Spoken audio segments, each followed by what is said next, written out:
কয়েক বছর আগেও বার্সেলোনা মানেই ছিল চরম বিশৃঙ্খলা, ঋণের পাহাড়ে ডুবে থাকা একটা দেউলিয়া ক্লাব, বোর্ডরুমে নোংরা রাজনীতি, আর মাঠের ভেতরে আইডেন্টিটি হারিয়ে ফেলা 11 জন ফুটবলার।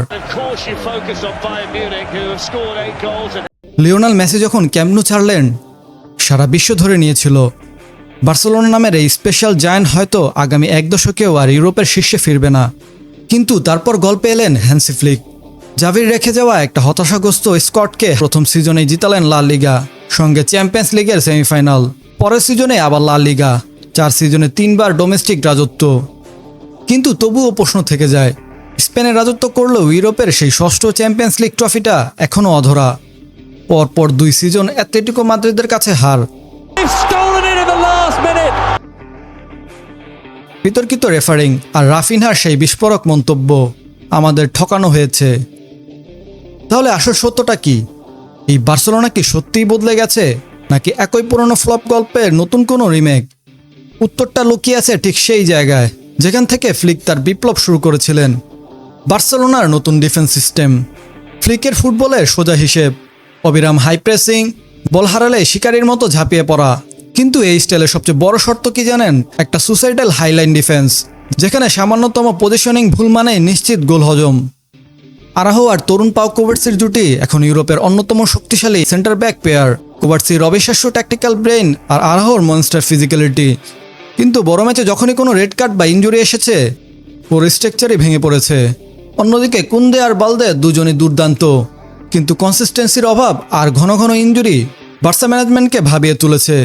তাই স্পোর্টিং ডাইরেক্টর ডেকো আর ফ্লিক্স স্পষ্ট সংকেত দিয়েছে, ডিফেন্সে আপগ্রেড দরকার। টার্গেট লিস্টে আছে আলেসান্দ্রো বাস্টোনি এবং টটেনহামের রক ক্রিশ্চিয়ান রোমেরো। কিন্তু সমস্যাটা সেই পুরনো ভূত, টাকা।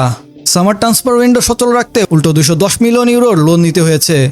লা লিগার এফএফপির নিয়মের বেড়াজালে বার্সা এখন এমন অবস্থায় আছে যেখানে নতুন কাউকে কিনতে হলে আগের পুরনো তারকাকে বেচতেই হবে। এটাই বার্সার নতুন নির্মম বাস্তবতা। অন্যদিকে ডিফেন্স যদি বার্সেলোনার ব্যাকবোন হয়, তবে ফ্লিকের সিস্টেমে মিডফিল্ড হলো ক্লাবের হৃৎপিণ্ড।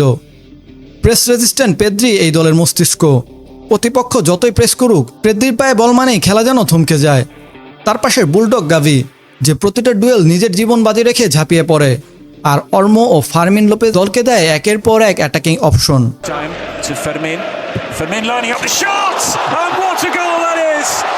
কিন্তু থামুন, এখানে আসছে এই সিজনের সবচেয়ে বড় ড্রামা, রদ্রি। ইউরোপের দলবদল বাজারে এখন গুঞ্জন তুঙ্গে। ম্যানচেস্টার সিটির ব্যালন দ'র বিজয়ী মিডফিল্ডার রদ্রিকে স্পেনে ফিরিয়ে আনার পরিকল্পনা করছে বার্সেলোনা। তবে দেখুন একবার, যদি রদ্রি বার্সেলোনায় মিডফিল্ডে যুক্ত হন, তবে কি হতে যাচ্ছে?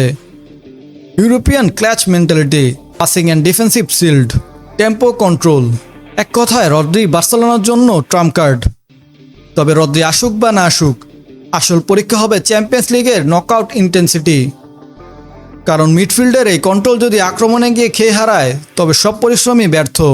তাহলে এবার আক্রমণ নিয়েই কথা বলা যাক। অ্যাটাকিং এই মুহূর্তে দুনিয়ার সবচেয়ে রোমাঞ্চকর নাম লামিন ইয়ামাল। 18 বছর বয়সেই বিশ্বকাপ জয়, লা লিগা ডোমিনেশন আর বিশ্ব ফুটবলের নতুন পোস্টার বয়।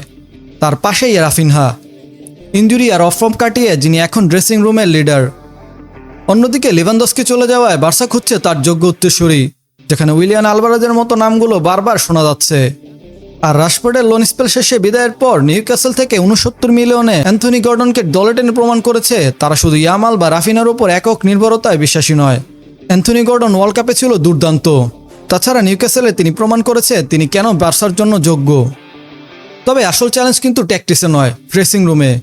স্পোর্টিং ডাইরেক্টর নীতিগতভাবেই স্পষ্ট করে দিয়েছেন, বার্সেলোনায় কোনো মেগা স্টার কালচার চলবে না। বার্সার মূল শক্তি তাদের দলগত স্পিড। কিন্তু বাস্তবে এটি বজায় রাখা কতটুকু সম্ভব? এই স্কোয়াডে এমন 8 জন বিশ্বকাপজয়ী ফুটবলার, 8টি বিশাল ইগো আর লাখ লাখ দর্শকের আকাশচুম্বী প্রত্যাশা। লামাসিয়ার নম্রতার সংস্কৃতি বনাম বিশ্বকাপজয়ীদের অদম্য আত্মবিশ্বাস, এই দুয়ের ব্যালেন্স রাখাটাই হ্যান্সি ফ্লিকের ক্যারিয়ারের সবচেয়ে কঠিন পরীক্ষা হতে যাচ্ছে। তাহলে পুরো ছবিটা শেষ পর্যন্ত কি দাঁড়ালো? বার্সেলোনা সত্যিই বদলেছে, কিন্তু সামনে বাধা অনেক। নতুন ক্যাম্প নুর বিলম্বিত কাজ, ফিনান্সিয়াল ফেয়ার প্লের গরমিল, আর ইউরোপের নকআউট পর্বের মেন্টাল প্রেশার। ওদিকে চিরপ্রতিদ্বন্দ্বী রিয়াল মাদ্রিদ তাদের স্কোয়াড ঢেলে সাজাচ্ছে।